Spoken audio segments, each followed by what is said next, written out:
Okay. Hello, everybody. Welcome to another live show, and welcome to a live show about the history of the Russian Revolution by Leon Trotsky. Really excited to discuss this with you guys and with Tony. Tony is joining me today. Tony, do you want to introduce yourself and your Instagram? Yeah. I haven't. I'm not a booktuber like Christy. But I have started using my Instagram account as a review Bookstagram. account. For things I read.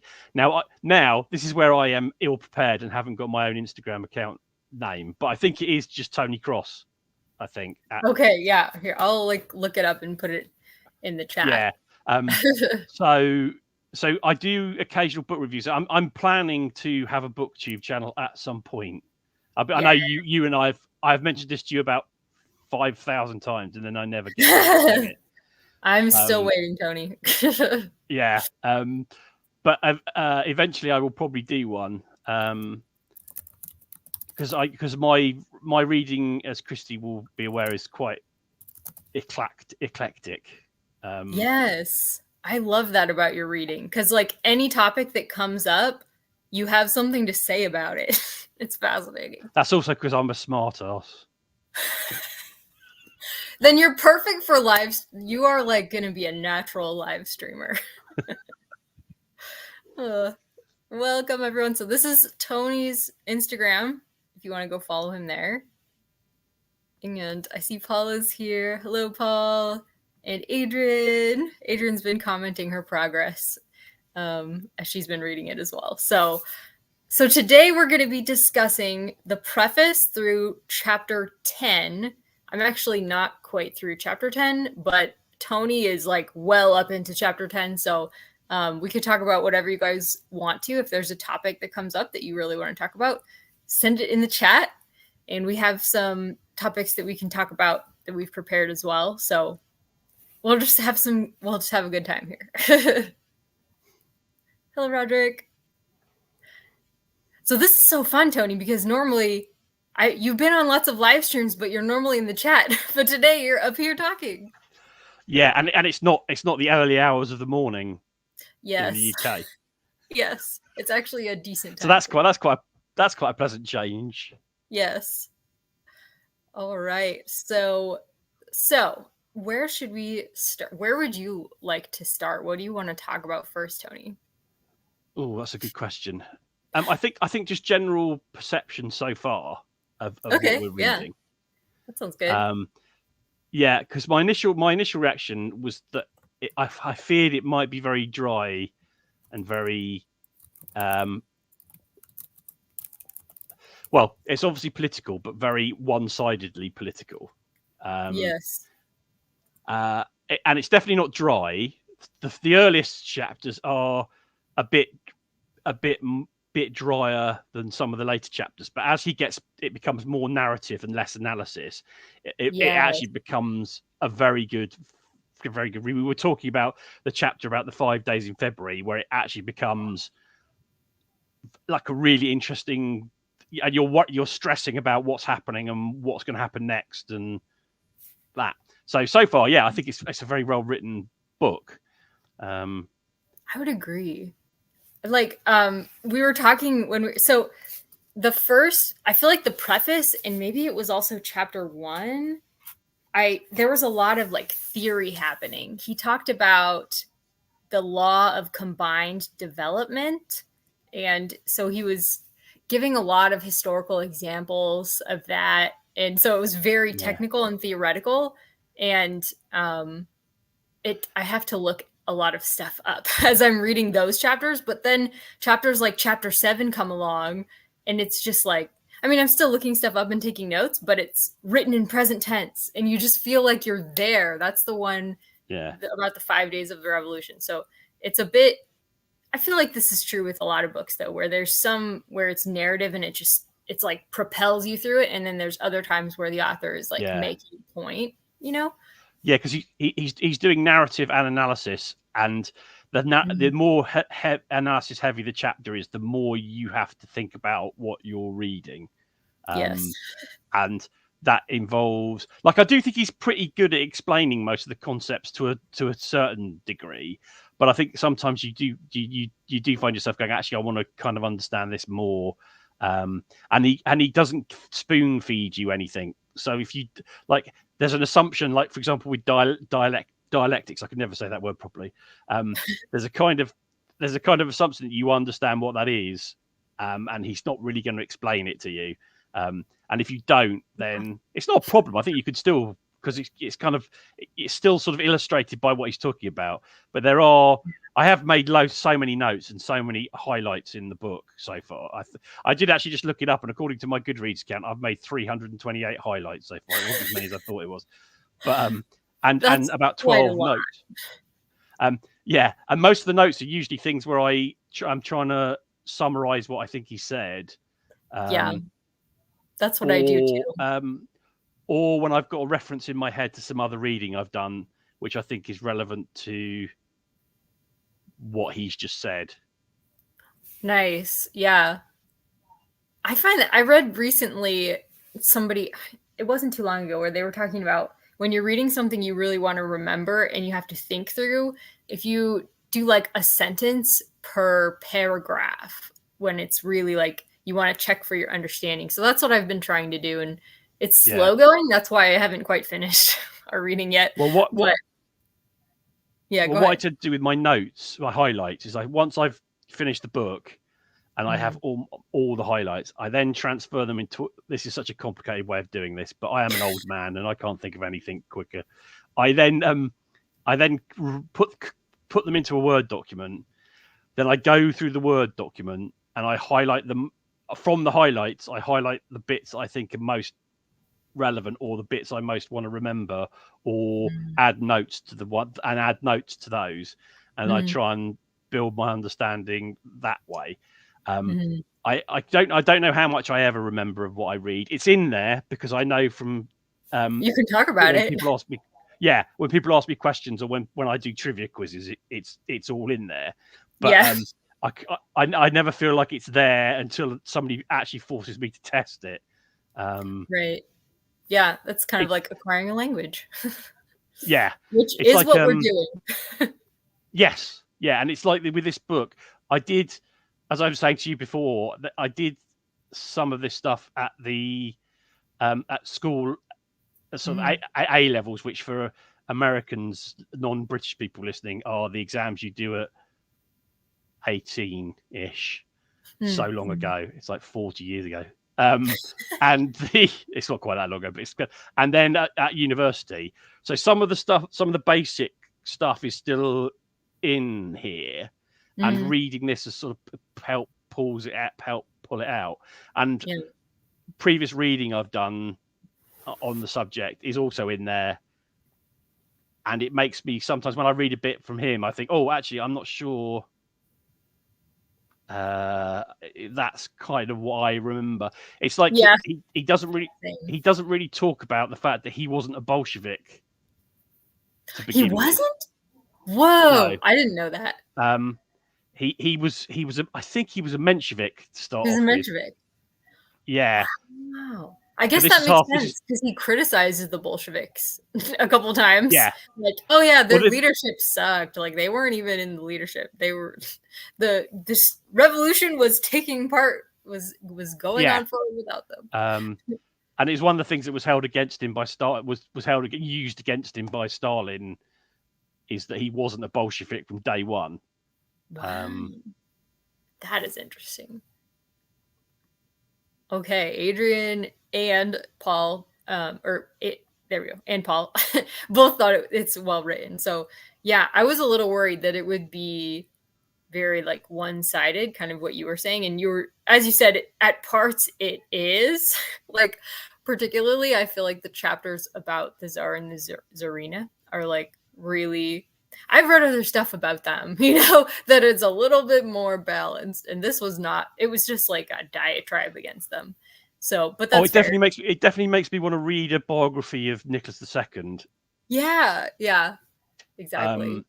I think I read a book about the Romanovs, and I actually liked him, like, as a person. I liked him, but he wasn't a great ruler. No, I did like the way he made comparisons with Nicholas II, with Charles I, and Yeah.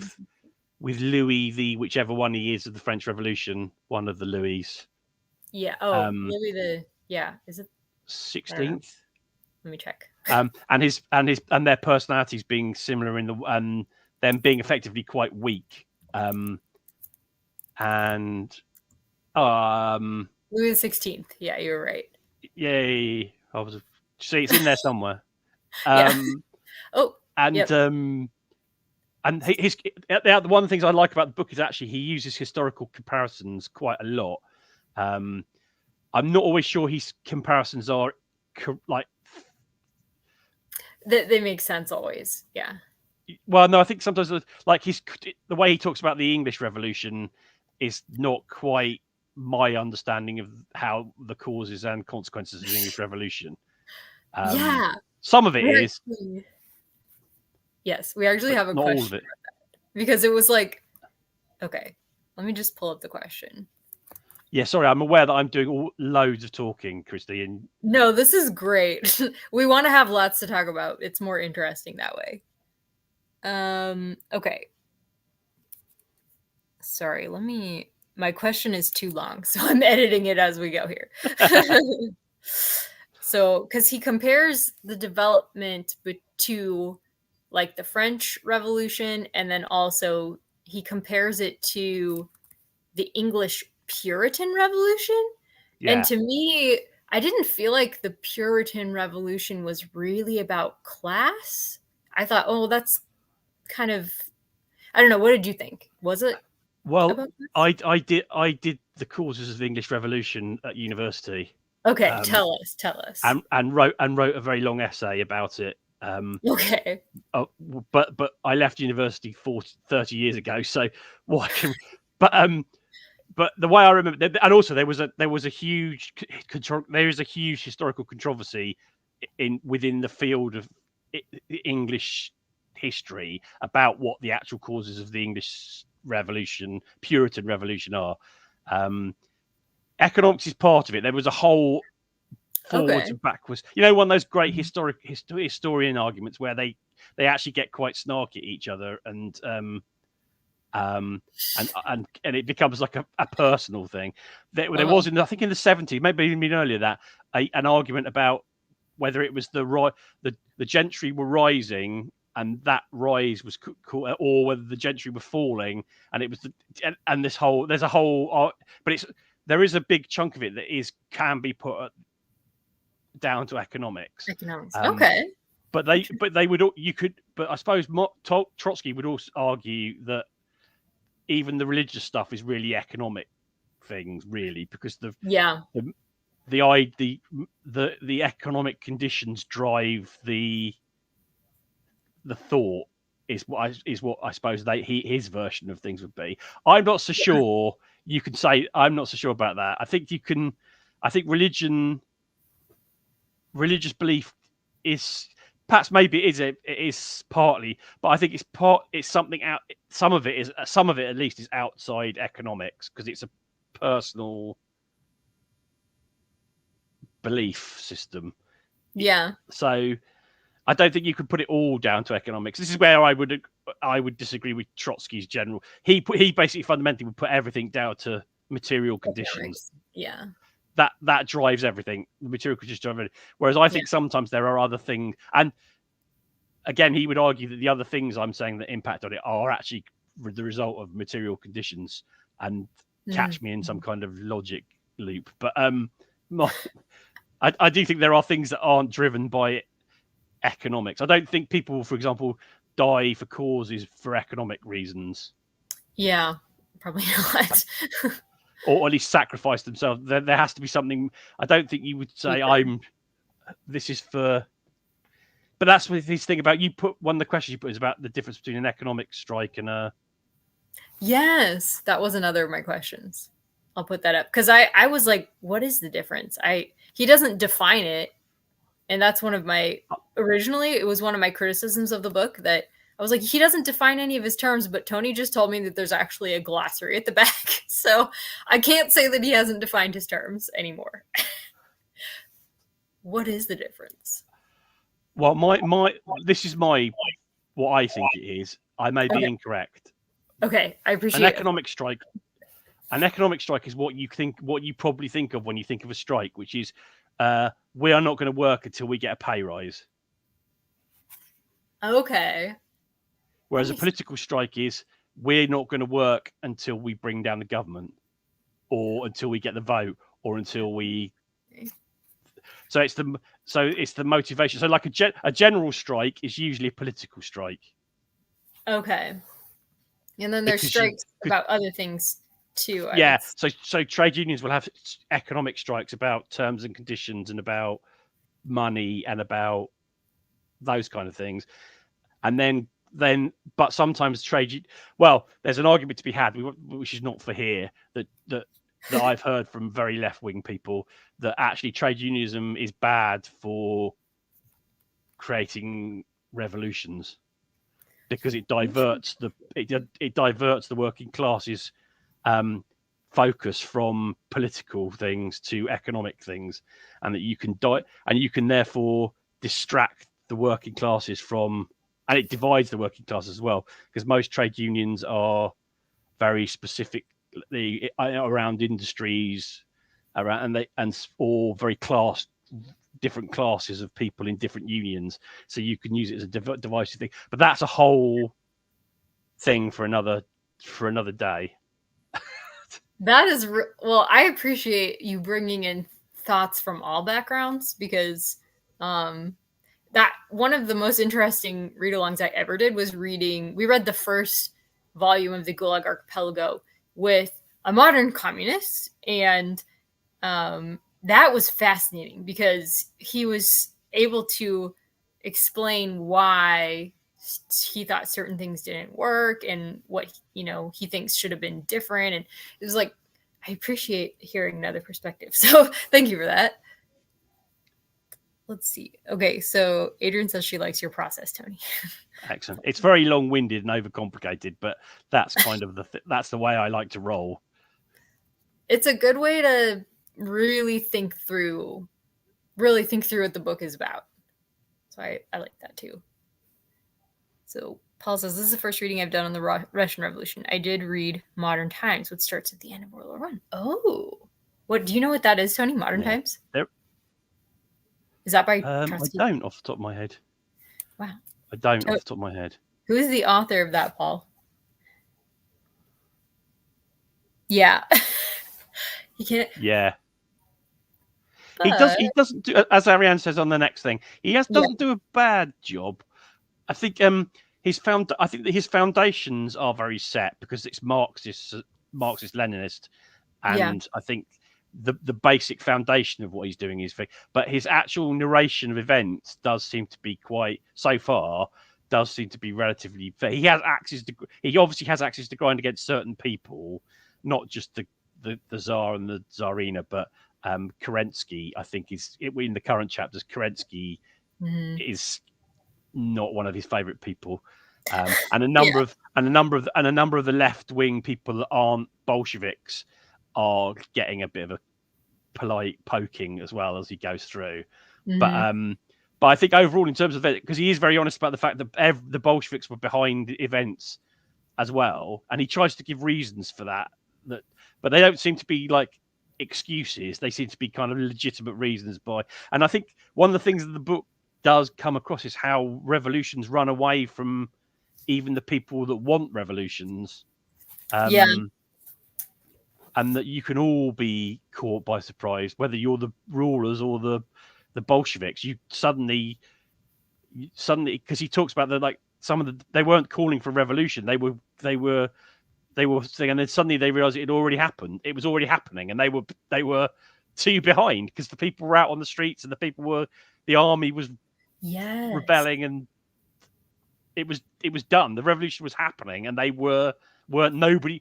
There was no leadership as such, like no overall arching person in charge of the whole thing. It just happened, and it happened first in St. Petersburg, and then spread from there. So I think that's quite interesting, and it seems to be quite relatively honest so far. I mean, as I said to you, Trotsky wasn't here in Russia in February 1917. Yeah, I was not aware of that.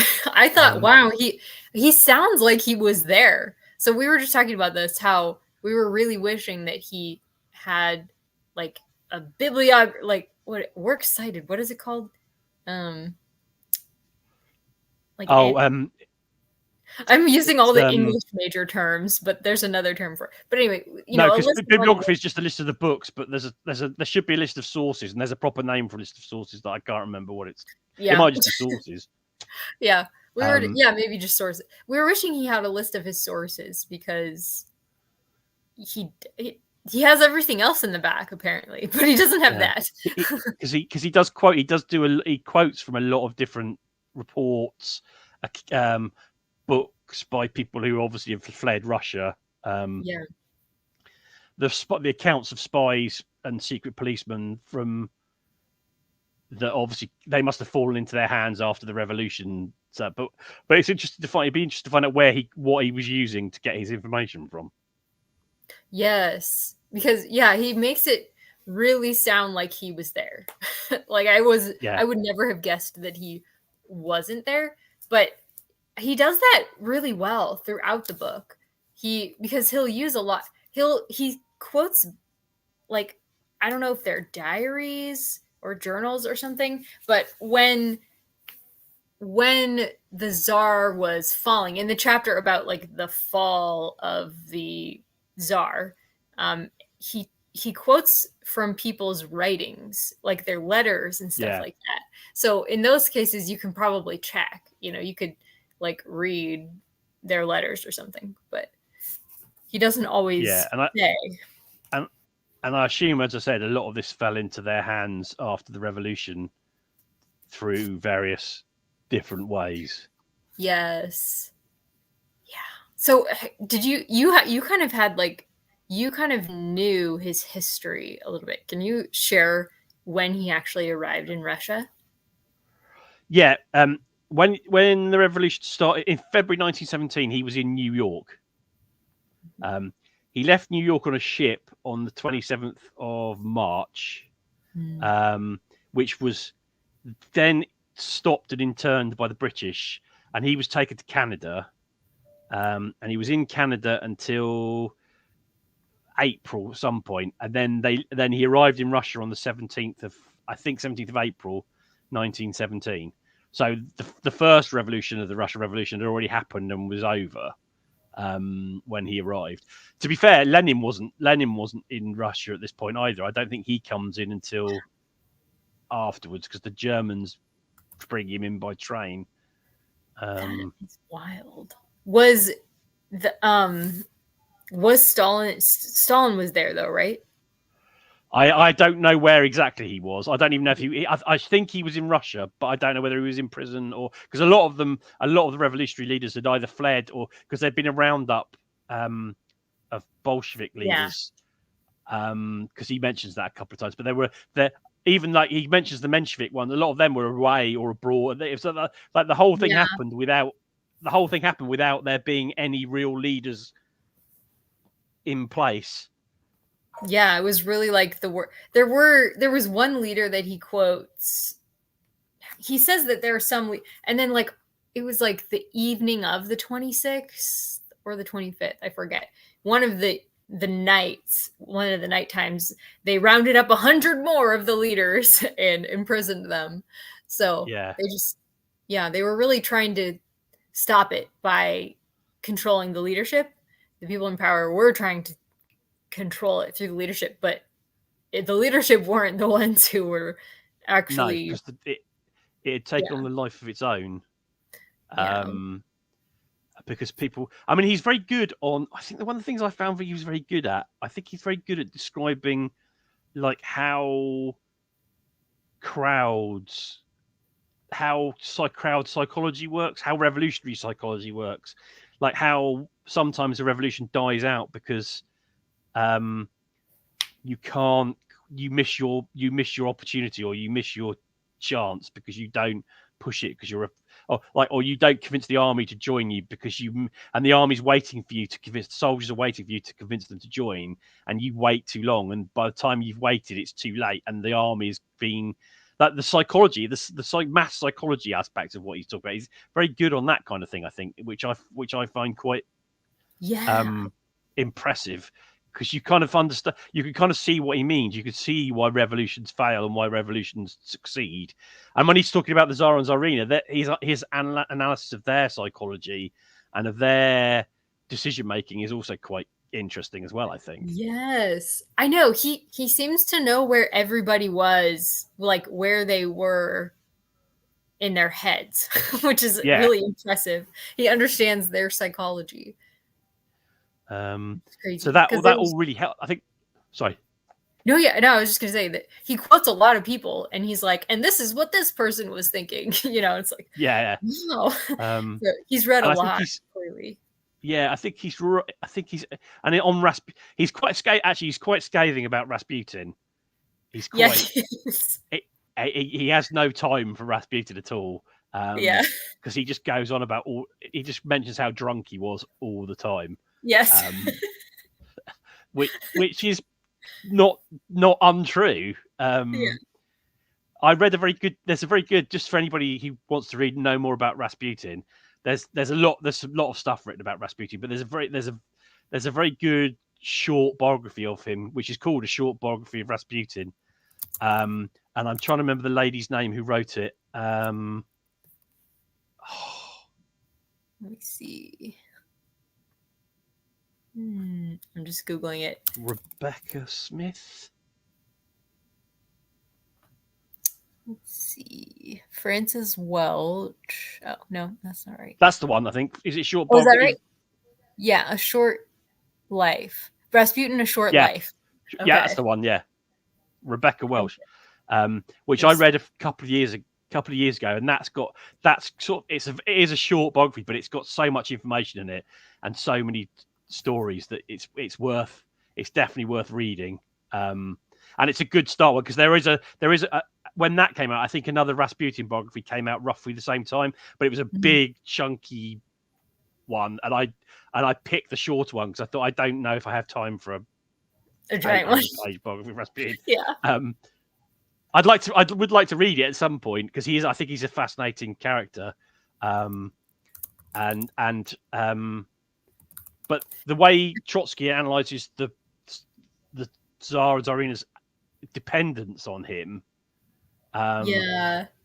it's quite interesting, because he doesn't talk about, because the way I always understood the reason they were so dependent on him was because he was so good with their son, the one that had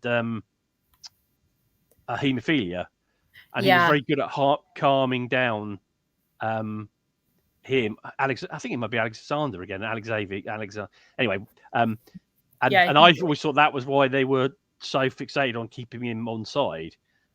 Actually, and Francis Welch is very good at explaining why Rasputin was so good with him, because he was basically a psychologist. Rasputin was very good with kids because he was very good at just calming people down. Yes.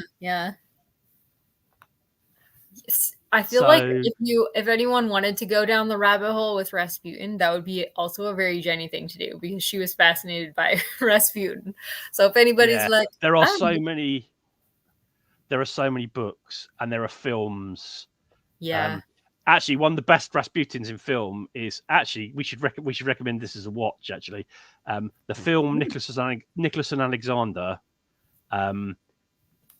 has Tom Baker of Doctor Who fame plays Rasputin in that, and that's an excellent film, and he's brilliant as Rasputin. I misspelled it. I wrote Nicholas and Alexander. But he is a fascinating character. You get easily distracted by him, but I think Trotsky just treats him like an idiot, like a drunken idiot. Basically. He does. He doesn't cover any of the reasons why. He's basically just like, the Rasputin cabal. And then he talks, and he doesn't even talk about he doesn't really go into detail about his assassination either. It's just like he got killed by at this bloke's house, and then it was all over, and they buried him. And I know. Yep. And he makes it. He definitely has no sympathy. Like when people dig him up and, you know, disrespect his dead body, he's just like, whatever. This is the book that I read that talked quite a lot about the Romanovs and their relationship with Rasputin. When you were talking about him being good with his son, I was like, yes, that's right. I didn't even remember that because Trotsky definitely doesn't talk about that. So. No, and that actually, I've got that book, but I've never got around to reading it, so I might have to get into that. It's good. Actually, because the one thing about this book is I books I really like are books that make you want to read more books about the subject. So I feel I really need to read a good biography of Nicholas II now. This one has a lot of great. It's not like solely on him, but it does have at least one chapter on him, and it's pretty in depth, and it definitely gave me what I needed to know when I was reading Trotsky's version of it, to be like, this is a little bit one-sided. Yeah. Well, Trotsky does make a big deal out of like that personalities aren't that important. He does. Because it's the big forces that matter, not the. But he keeps calling him like phlegmatic. I don't know. Yeah. He just. It seemed like he did not like their personalities and thought their personalities were evil. I think he's just because he kind of sees them. It's interesting actually because the way I read it, he sees them almost as like the what's the word I'm looking for? The gods have different. There's a phrase for different versions of gods. So you'll have like there'll be Thor, but he has different incarnations. But there's a word for what that is.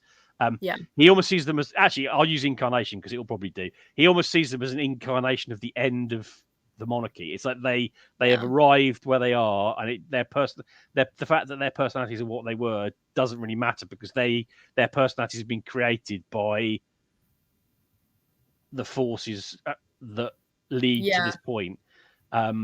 And he connects them to, as I said, Louis XVI and Charles I having similar personalities and similar. Right. Although both the Charles I one falls down because the English monarchy didn't end with Charles I. In fact, it still hasn't ended. Yeah. And the French monarchy had one brief comeback before that ended. So it doesn't quite hold up, but we should talk about. Yeah, go ahead. Sorry, you go because I feel I'm talking all the time on this, and that's great for a live stream because it's fun. It's fun because you've read so much about it. I was gonna say so there are certain things like arguments that he makes in his more like analytical sections, and I was curious if you had other disagreements with him on those things because you mentioned his comparison to Charles I kind of falls apart. Were there some other things like that where you were like, I don't know about that one? There are a few, but off the top of my head, I mean, it's occasionally you go, I'm not sure that's quite how I would view it, or based on what I've read about. Like I've read not a lot. I mean, one of the things I always think of in these things is like I'm not an expert in any of these areas really. I'm just I have the advantage over you of having probably 30 years more reading time. Actually, you're not 23. Are you 20? No, but so I've 32. I think I'm 32. So I have basically 30 years more reading 20 years more reading time than you. So that gives you a bit more kind of, and I read a lot of history books, and I've always read a lot of history books. So I have, and I did history degree, but that doesn't make me an expert. There are people out there that know more about all these things than I do. So I always feel a bit careful about making statements about these things because I mean I've read a reasonable amount about the English Civil War, the English Revolution, and the Civil Wars. But most of that reading that I did when I was at university. And because history is a dynamic subject, a lot of the stuff I read then is probably not not as up to date as the stuff that you read now. Mm-hmm. It's one of the things that people don't understand about history a lot of the time, is that the history books you studied at school, the history is going to be superseded generally. It's not saying you can't read old history books, because some of them are classics, some of them still stand up. But the newest stuff is usually has different things to say, and we'll look at it from a different angle, and they'll have found documents or information that what we didn't have for 25 years ago, 30 years ago. Which is why I like history, because it's why I get annoyed with people that say, "Oh, you need to teach you can't change the way you teach history." You have to, because that's the whole point of the subject. It's like, yep. They say the winners are the ones who write history, but at certain times in history, they really are trying to dig up perspectives of people maybe who weren't the winner, so. Yeah, I mean, the classic example I give, just to go off piste for a second, is if the history you read about World War II, if you read the stuff written immediately after World War II and into the 60s and 70s, is so different to what you read now, but for so many different reasons. But one of the fundamental ones is that Enigma was a state secret until like the 80s. So any history book about World War II written doesn't know anything about Enigma. It's all not knowing about all the influence that Enigma had. So that whole that on its own changes. And then the further away you get from it, the less you need to just less you need to make everybody heroic on your side, and the more you can be, more you can draw out what actually really happened. So you don't have to make Churchill this iconic hero anymore, because you can put some nuance into the portrayal, even if that drives people mad. But there's and actually the Russian Revolution, so we can move on. And the Russian Revolution is the same. It's like the politics, the world has changed since we first started writing histories about the Russian Revolution. Now, this is probably one of the first proper ones written. It's written by somebody that was eventually involved, and then involved in the Civil War, and then involved in the early years before he was booted out by Stalin. So in that respect, it's interesting. But what's come since is going to change that story. Right. Oh, okay. So we had some other comments too that I wanted to hop on. So Paul told us the author of Modern Times is Paul Johnson. So thank you, Paul. Oh, okay, yeah. Another Paul. And Paul mentioned that Lenin returned on April 16th, which you told me that, I think, before we went live. So I don't know. There is a book. Again, my memory for names is terrible, but it's called I think it's called Lenin on the Train.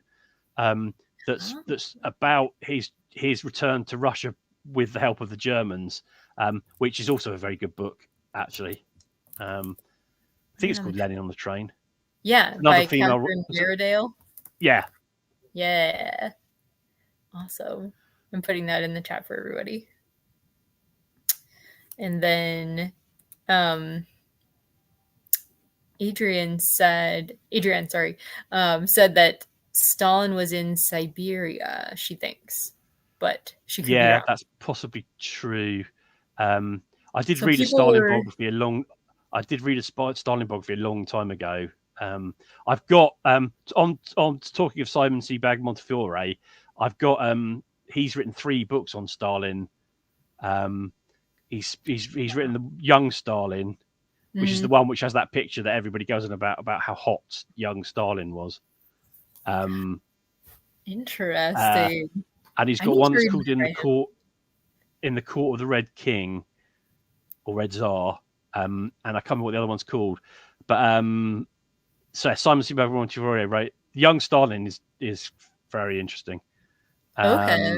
I'll go grab that to put in the chat. I haven't got around to reading the later ones. And there's also a big chunky People's Tragedy is that a good one too? I've heard that one. I think you recommended that one to me. Yeah, it's a chunky boy. It's about that thick, but it is. And I actually was very briefly taught by Orlando Fugues when I was trying to do an MMA in history. Wow. I think I remember you telling me that because I bought it on audiobook to read along with. I think it's very good, but they're I've actually got a pile. I meant to dig them out, but they're in the position on my book. As you can see, my bookshelves are quite full, and the Russian Revolution books are in the far corner under a load of other books. So I to get them out involves like a Rubik's Cube style maneuver of the room.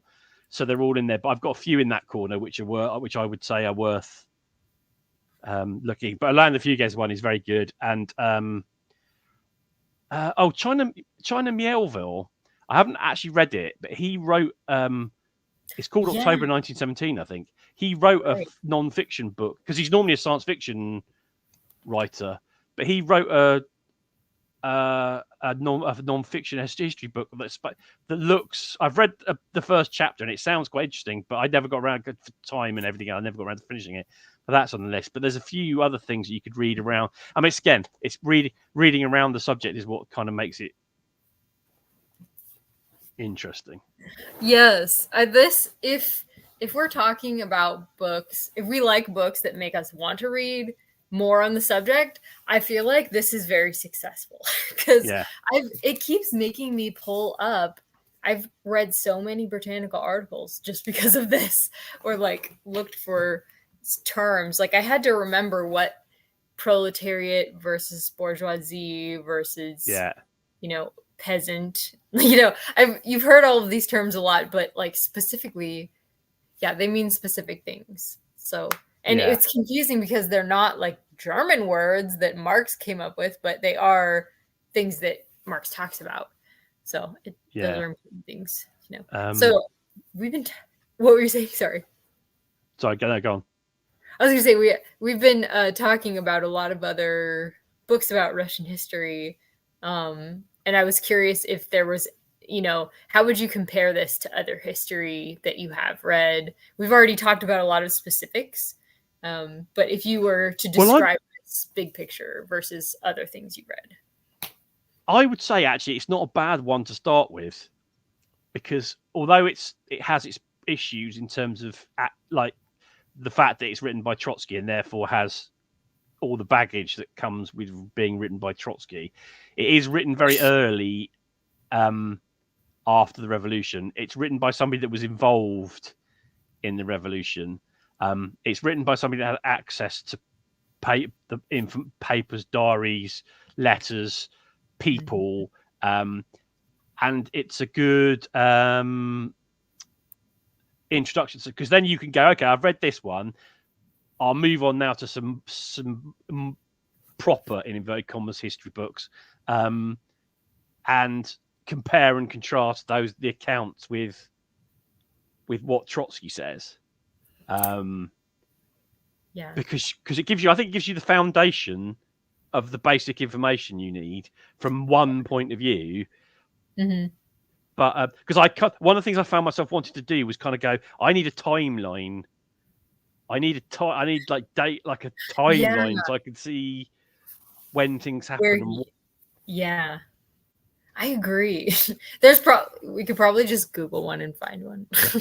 There's probably one there. And also, like as I said, also it gives you ideas, because it's a sort of book where you can, if you get hooked on one particular thing, you can go, okay, I want to know more about that. Like you might say, I want to know more about the Eastern Front in World War One, because obviously that had an impact there. So there are books to read about that side of things, or I want to know more about Nicholas and Alexander. So there's books to read about that kind of thing. I want to know more about the actual revolution itself, the causes of the revolution. There's more to read about that. I want to know more about Trotsky himself. Let's read some biographies of Trotsky. Some written by people that like him, some written by people that don't. Because there's because sometimes I think people think because Stalin hated Trotsky and because Stalin killed Trotsky, that Trotsky was probably a nicer version of a nicer communist than Stalin, and might not have been quite as terrible. But you don't really know, because he was involved in some pretty nasty things in the Civil War.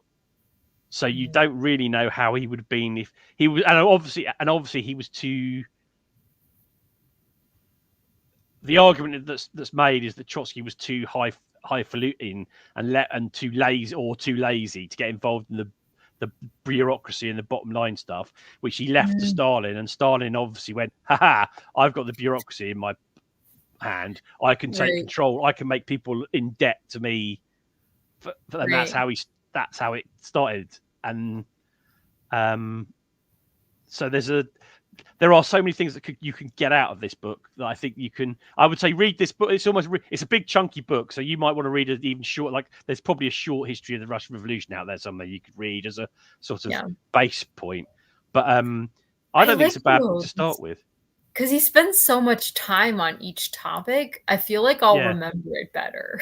And because it's making me look up everything, that also is helping me remember it better, because I feel like I have to keep track or I will drown and I won't know what's going on. So it's like you have to really devote your time and attention to it to a while. But if you want to understand the topic, I would agree that this seems like a good place to start, even if it's, I mean, you can go on and read other books to kind of refine the objectivity a bit, you know? But yeah, I would agree. I think this is a good place to start. Yeah. Is this the book that you mentioned? Yes. Okay. Yeah. Yes. Cool. Who was the author? Who did you say it was? China Miéville. Thank you. I think that's how you say his surname. Yeah. I don't actually know either, but I have seen that one around because we have a chat going already for Red September, and that one came up in there, and I was like, this is going on the recommended books list, even though we haven't read it. Yeah. I've got it. I've got a copy of it, but I haven't got around. We have a question for you. I haven't read this. I haven't read this, but I think it's a made-up book because I think Derriere and Keister and Fundament are all arse-related things. So I could be wrong about that. It could be a real book. No, you're probably I've never heard of it, and I was just reading the last name thinking, really? Derriere? I could be wrong, and I will look it up afterwards, but I think it's a... Yep, that makes sense. Okay, struggled a little with chapter 10, so I may reread it. Yeah, I feel like I listened to one of the chapters, I think The Fall of the Tsar Dumb. That's the one I listened to because I was like, I can listen to it and I feel like I understand what's going on, but then I had to go back and reread it and take notes, which is, again, why I didn't quite finish, because I just don't want to miss anything. It's so good. Yeah. So, okay. What if let's see. Hey, we're doing great. We still have some time. So why don't we talk about at what point do you think the revolution became inevitable? I think once your soldiers refuse to fire on the crowd, that's when you've lost, basically.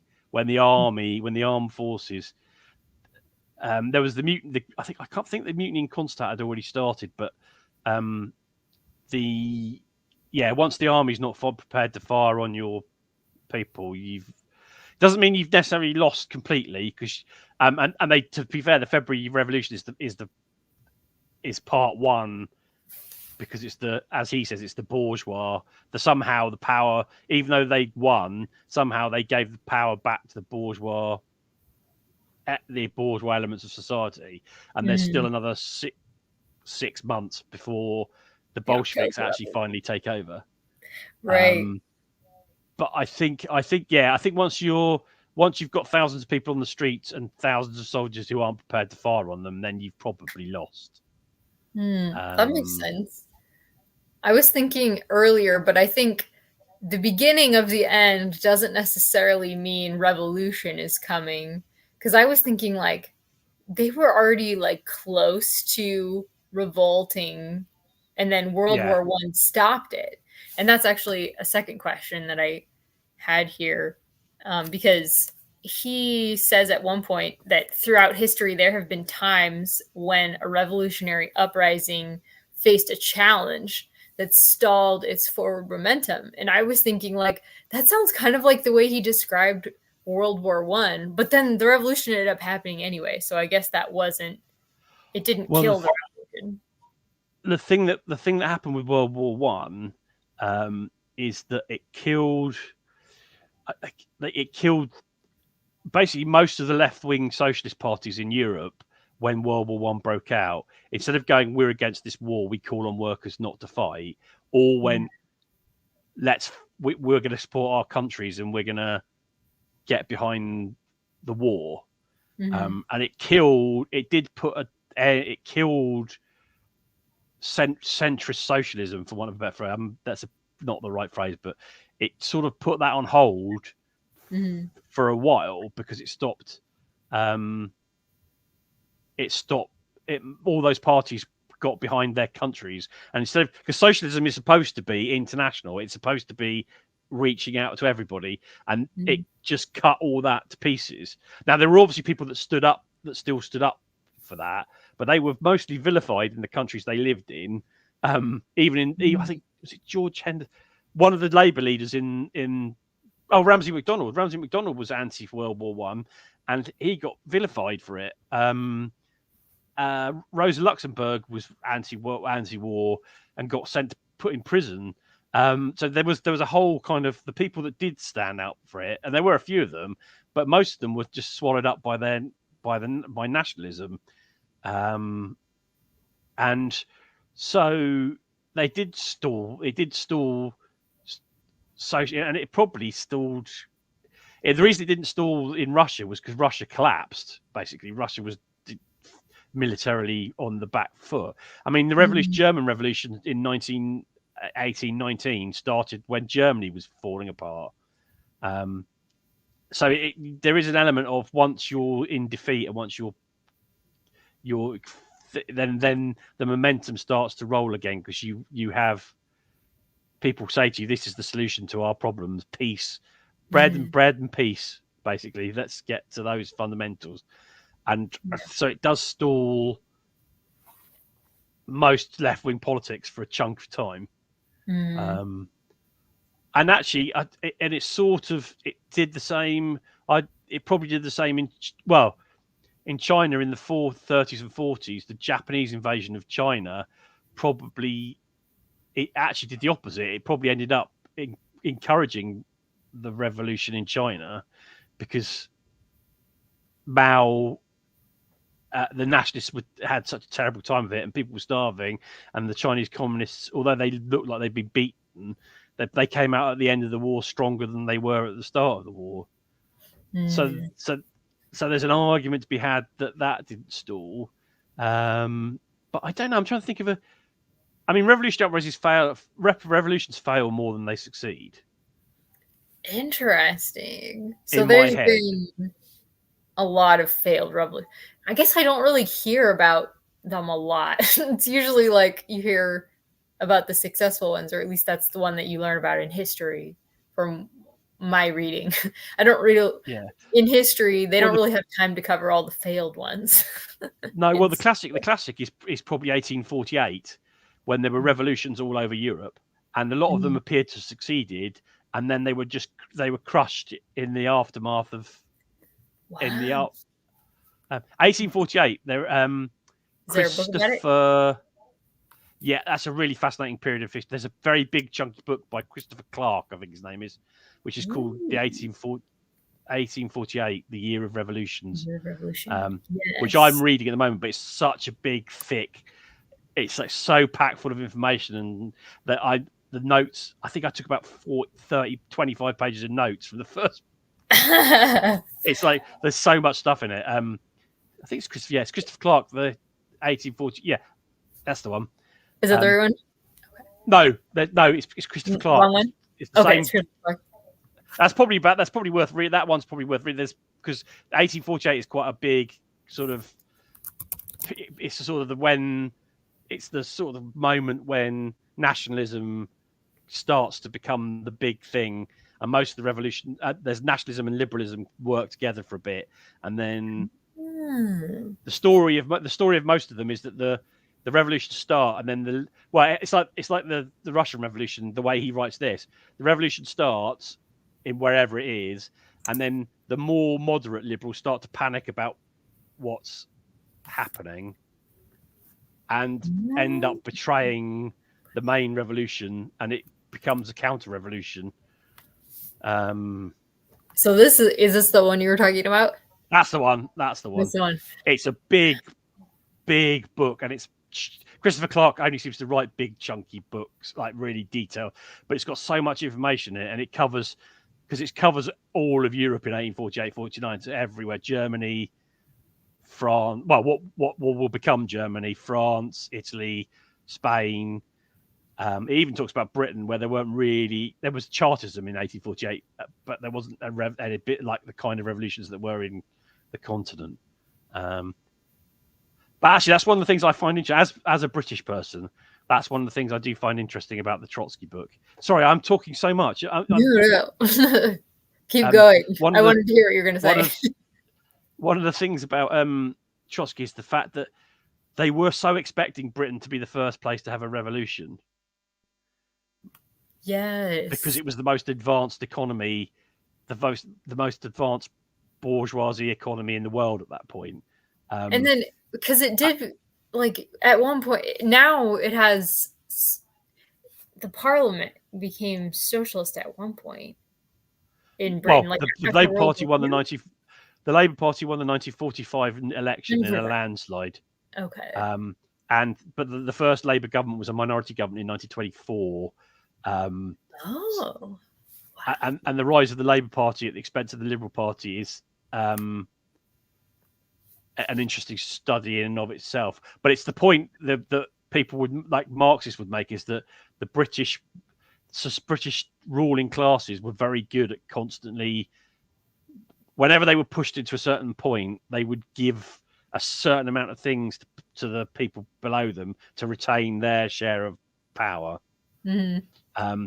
And they were very good at never getting. I mean, there are a number of occasions where Britain does come close to revolution, or what you would call a revolution, throughout our history, but it never quite goes over the. They're always nipped in the bud at some point.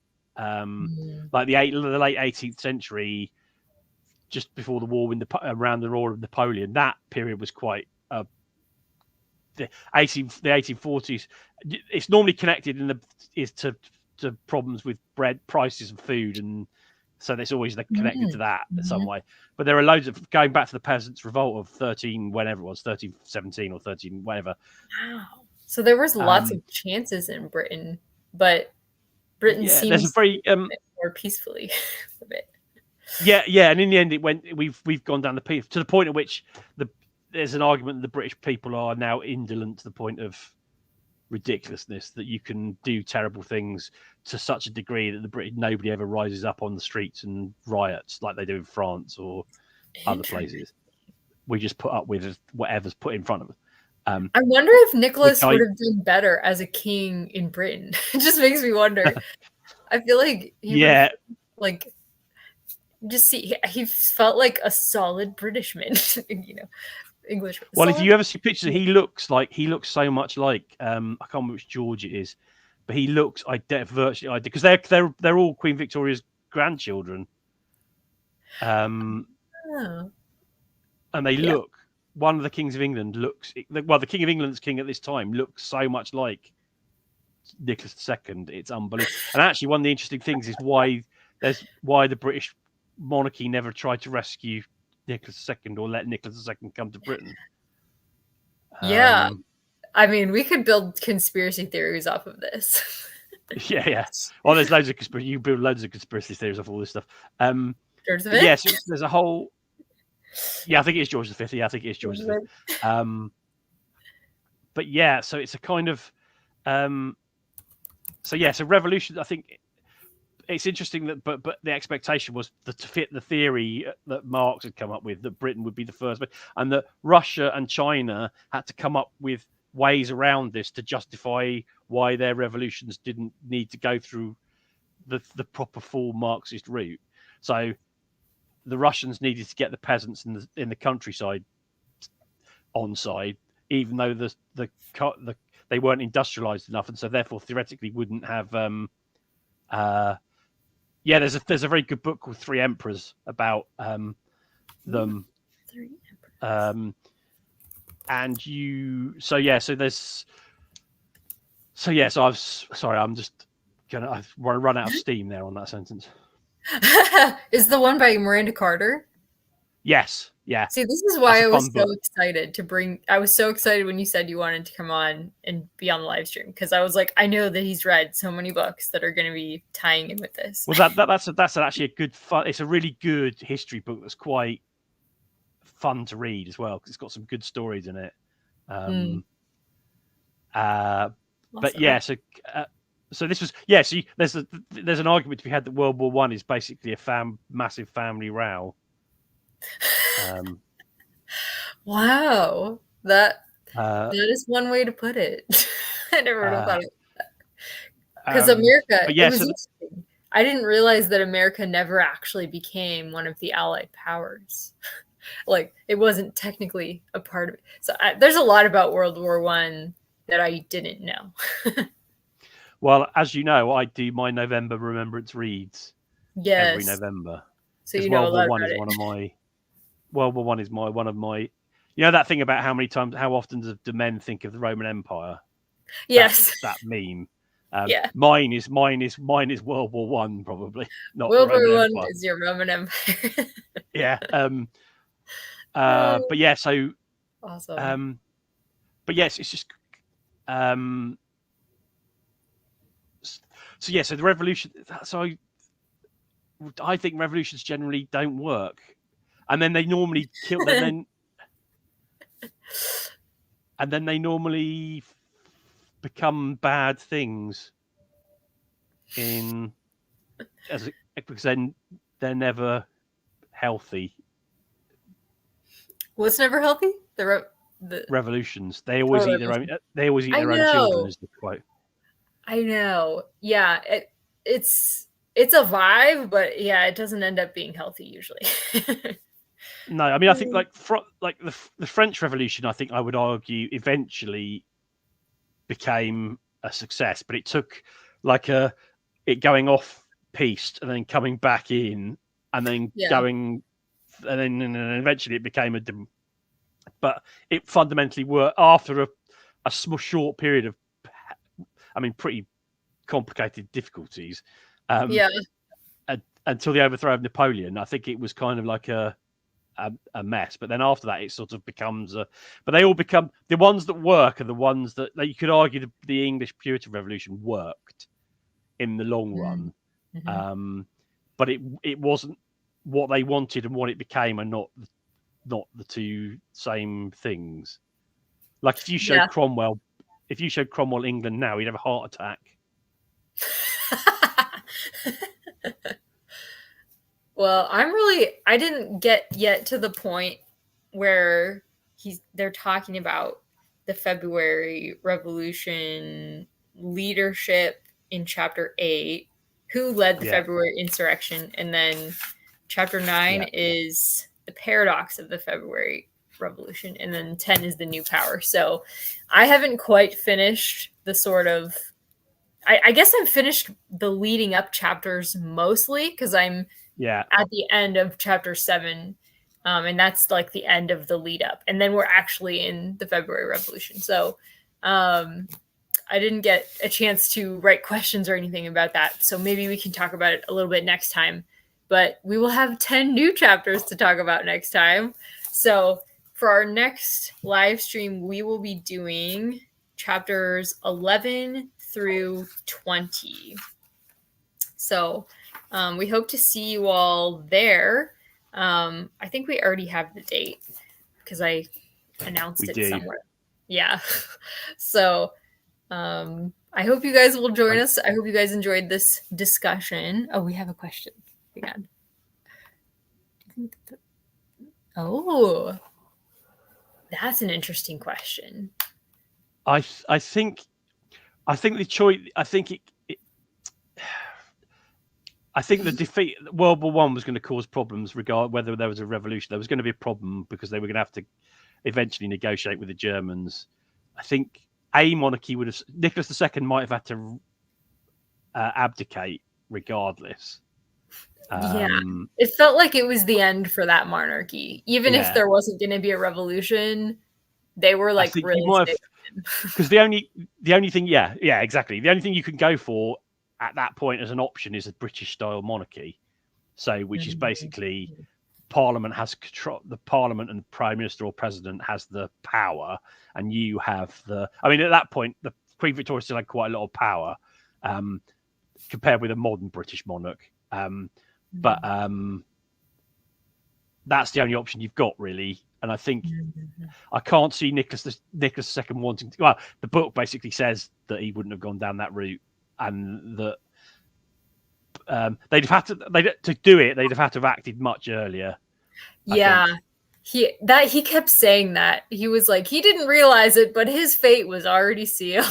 Yeah, I think after the 1905, if they'd done something drastic after the 1905 revolution, if they'd gone down the British monarchy route in the 1905 revolution, then it might have worked. Right, and he kept saying it was like a betrayal, almost like a bait and switch, where they said they were going to do something and then didn't. Was that because they closed the Duma? That he was saying that? I mean, there's the number of times. 1848 is a classic example of rulers saying, "Oh yeah, we'll do the new constitution, blah blah blah." And then when everything calms down a bit and everybody's gone, that's fine, that'll do, because they don't want they're afraid of a full scale revolution. The monarch then goes, actually, now I'm going to revoke the constitution and we'll go back to what was there previously. So messed up. Yeah. But yeah, so I think they wouldn't have survived. I think they'd have to have acted much earlier to survive. And I don't think the revolution was. I don't think you can call it inevitable, but it was the loss at the end of the monarchy was inevitable. I think pretty much. Yeah, I would agree with that. And Adrian agrees with us. Hey. So, well, thank you. Adrian, because that was awesome. I'm sorry if I talk too much, everybody. I once I get going on this sort of stuff, I can't really stop myself. I know. Well, it's exciting. I think you did perfectly. This was Tony's first live stream, so everybody give Tony a hand. And thank you so much for doing this with me, and I'm really looking forward to our next one.